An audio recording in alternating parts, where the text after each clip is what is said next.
Alhamdulillah kita sudah mencapai ke Masjid At-Taqwa. Di sini terkenal dengan nama ulama yang legendaris, khususnya di tengah masyarakat Betawi.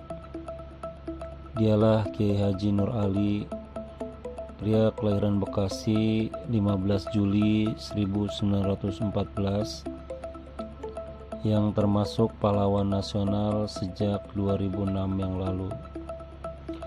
Mubalik yang wafat pada 29 Januari 1992 terkenal dengan julukan Singa Kerawang Bekasi. Di buku Genealogi Intelektual Ulama Betawi menjelaskan Kiai Nur Ali lahir di Ujung Malang yang kini bernama Ujung Harapan Bekasi. Ayahnya bernama Haji Anwar bin Layu, sedangkan ibunya adalah Haji Maimunah. Sejak kecil Kiai Nur Ali memiliki semangat yang mendalam tentang ilmu-ilmu keagamaan. Ketika berusia 8 tahun dia mulai belajar mengaji pada gurunya Gus Maksum di Kampung Bulak. 3 tahun kemudian dia mengkaji ilmu tata bahasa Arab, tauhid dan fikih dari guru Mugni. Ketekunannya semakin menebal. Memasuki usia remaja, Kiai Nur Ali pergi ke kampung Cipinang Muara Klender. Tujuannya memperoleh ilmu dari guru Marjuki yang kelak menghasilkan alim ulama Betawi yang termuka. Banyak di antara sahabat karib Nur Ali.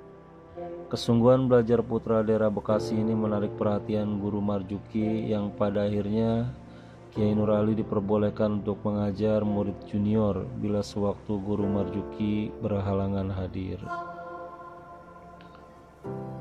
Kesempatan baik pun datang saat berusia 20 tahun Kiai Haji Nur Ali bersama Kiai Hasbullah pergi ke Tanah Suci untuk menunaikan ibadah haji.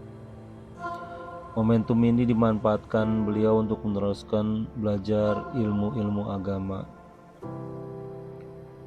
Mereka berangkat dengan dukungan dana dari Wat Siong. Sebelum bertolak ke Mekah, keduanya dinasihati guru Marjuki. Salah satu ulama besar itu menasihati mereka agar menemui dan belajar pada Syekh Ali Al-Maliki selama di Tanah Suci.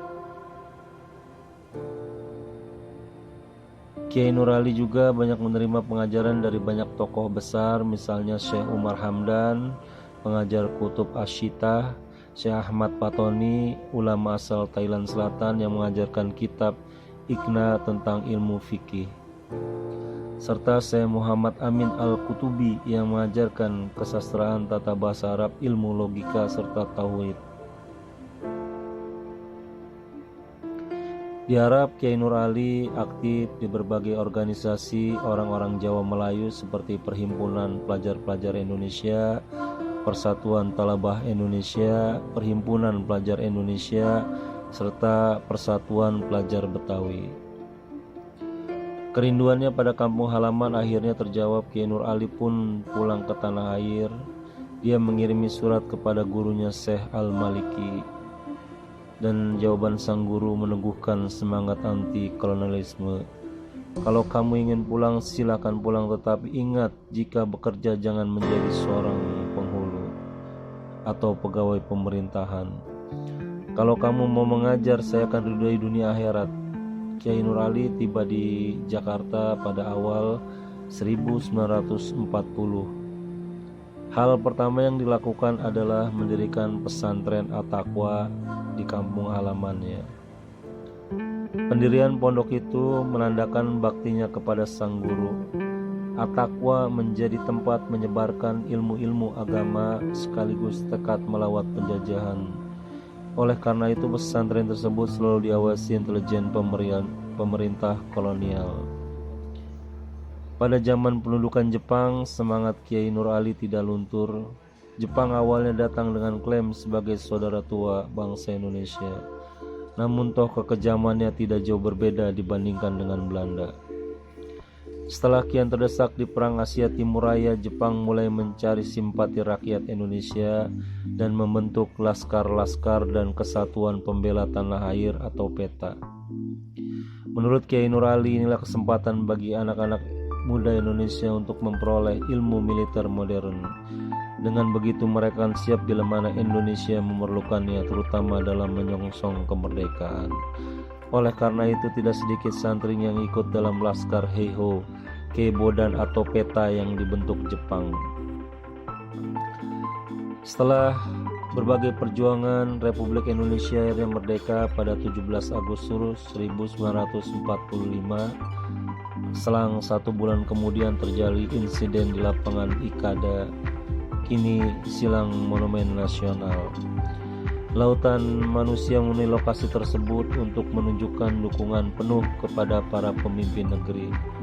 Di antara masa itu terdapat sosok Kiai Haji Nur Ali. Dia memimpin barisan dari Bekasi untuk turut serta dalam pertemuan akbar itu. Di zaman pendudukan Jepang, Kiai Nur Ali menjadi ketua Laskar Rakyat Bekasi serta komandan Hizbullah Batalion 3 Bekasi. Kini dalam masa revolusi dia juga turun ke lapangan untuk memperjuangkan tegaknya RI. Di antara sahabat-sahabatnya adalah Panglima Besar Jenderal Sudirman dan Bung Tomo.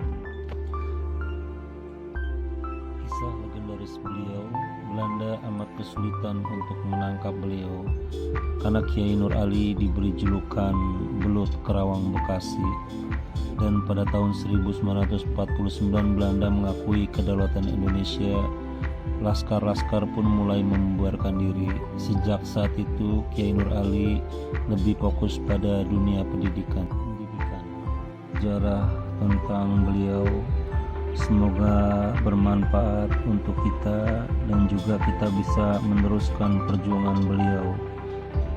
Seperti syair beliau, wahai Tuhanku, wahai Engkau yang memiliki diriku, Engkau maha mengetahui bagaimana keadaanku.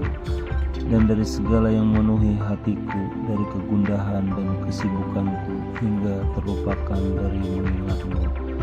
Allah, Allah, Allah, Allah, Allah, wahai sebaik-baiknya pemberi rahmat. Wassalamualaikum warahmatullahi wabarakatuh.